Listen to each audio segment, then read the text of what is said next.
Hello, everyone.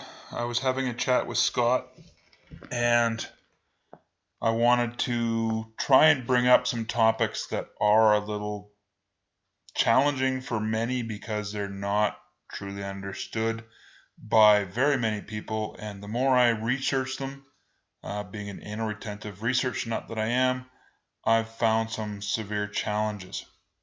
So what I want to talk about in the next little bit is transitioning Military Minds Inc. into a CRA charity and some of those challenges. So the outline, don't mind that noise. Ultimately, part of it comes down to corporate structure, what we as a MMI, when I say we, I refer to MMI, and that's how I'll refer to things. The corporate structure we have versus what we will need. There are two different things. I'll explain why. There are regulatory hurdles, and that becomes now as we breach into hardcore fundraising operations, we actually run into regulatory hurdles. Some of the ones I've found I will mention and how we work with them.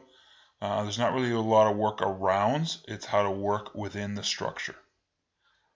Workloads will change, and that is probably one of the bigger challenges because it'll talk about the functions that people need to accomplish.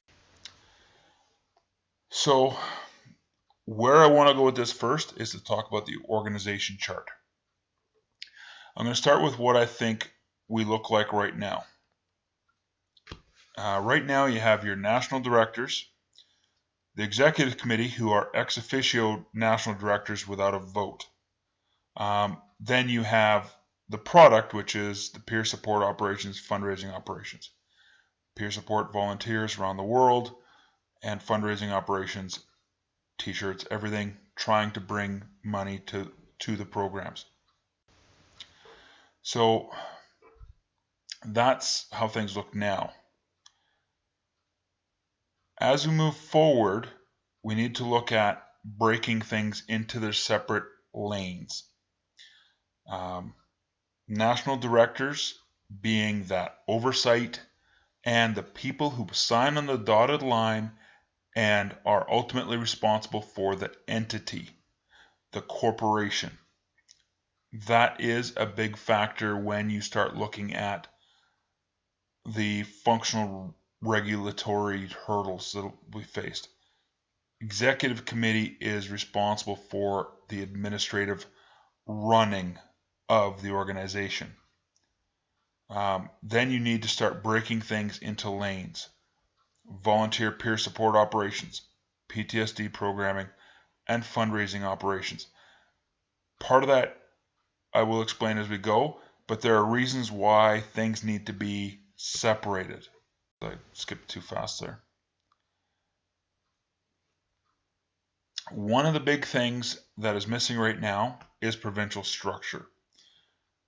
The reason for that is that where a lot of things fall down is that the being registered as a national not-for-profit does not actually entitle you to conduct operations in every province, because every province does things differently. So that leads to our biggest challenge, a CRA charity. In order to apply to become a CRA charity, you have to have something that's tangible. What do you do? What do you provide? Programs. A benefit to society. You have to be able to have something you can point.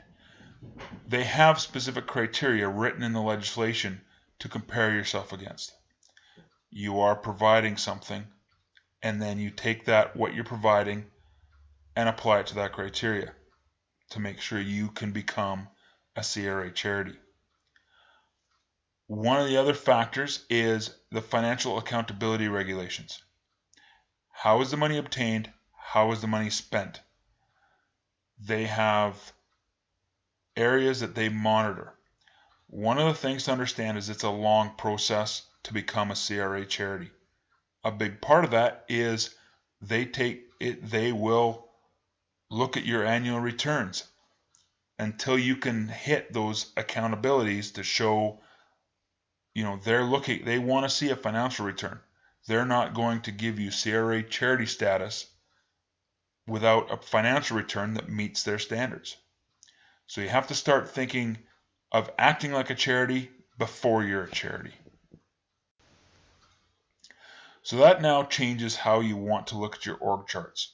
So I'm bringing this back up again. So I've added a little bit to it, and you'll see adding the PTSD programming, fundraising operations. You want to describe in the new bylaws to explain what you're doing with the money and how you get the money. The PTSD support operations don't cost any money, don't raise any money.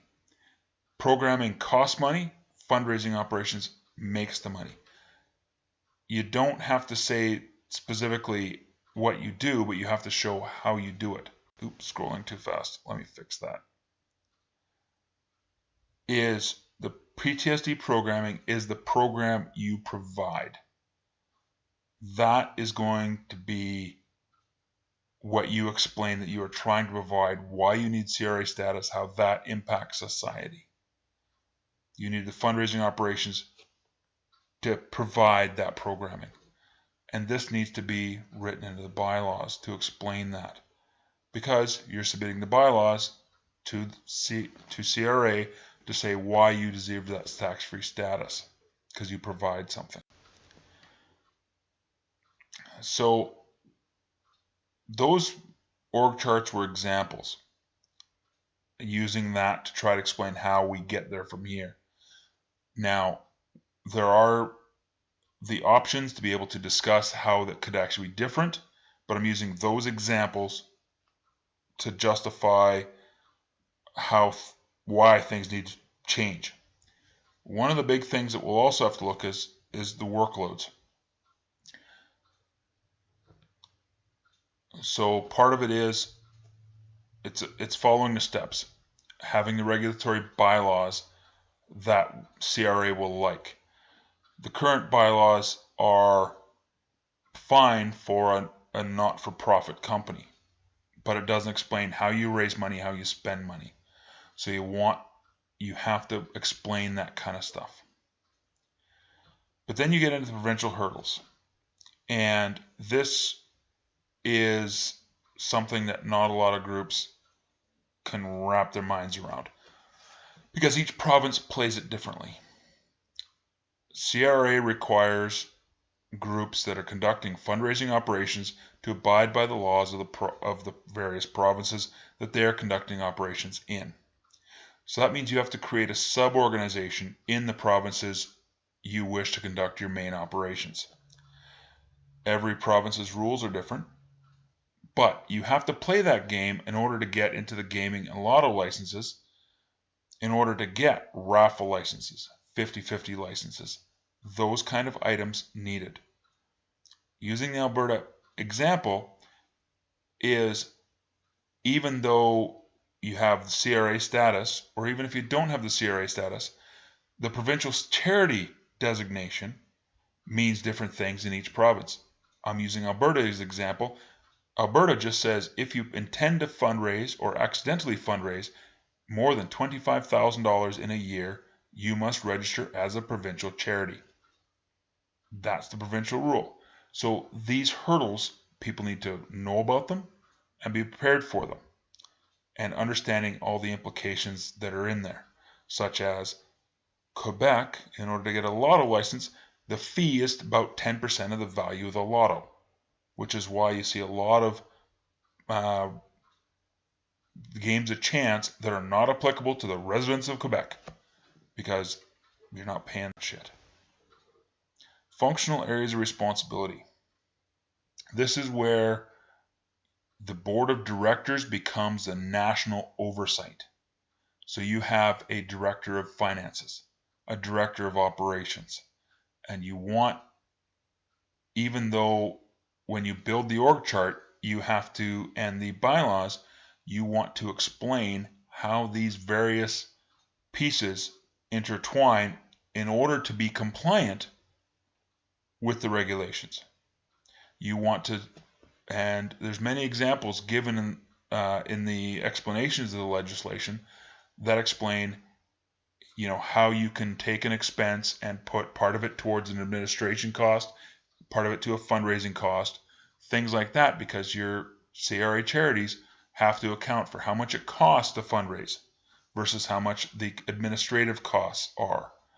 And they give all these examples. But you need to understand that there needs to be some oversight in this at a director level across the various pieces of the org chart. So where this comes down to is things like job descriptions. So if you have in the fundraising operations, the rolling barrage, if someone's the treasurer of the rolling barrage, yes, they are responsive to the fundraising lead, but they are also responsive to the regulations as given by the director of finances. Things like that. So you always have to think about who someone's responsible to and who someone's responsive to, because there's many nuances that everyone needs to understand. Who's allowed to spend money on behalf of the organization? Who's allowed to decide that they're just going to pay to put a logo or a web address on the side of their pickup in a decal? You want to have those things covered. Because then it comes down to oversight.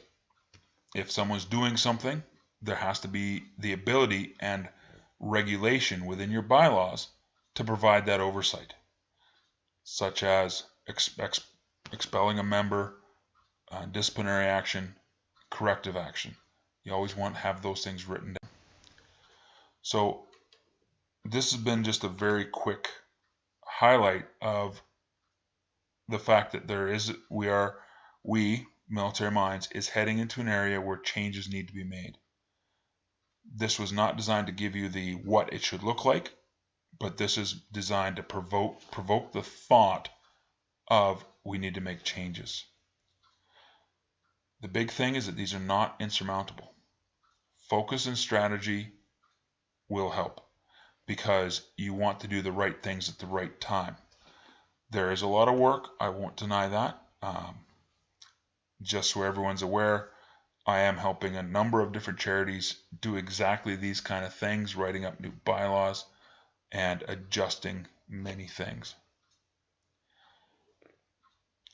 Process is important. A lot of people like the idea of jumping straight to the sexy things, such as running motorcycle rides, that kind of stuff. Yes, it's fun, but the paperwork is more critical and has to be done first, because you need to have the process in place for people to follow the process versus trying to write the process to match what people are doing.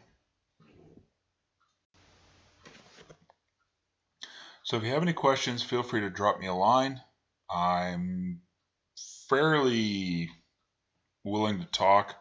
I'm approachable, friendly, and not completely ogreish. Anyway, there's my email and my cell phone number. If you have questions, don't hesitate to call. Thanks a lot.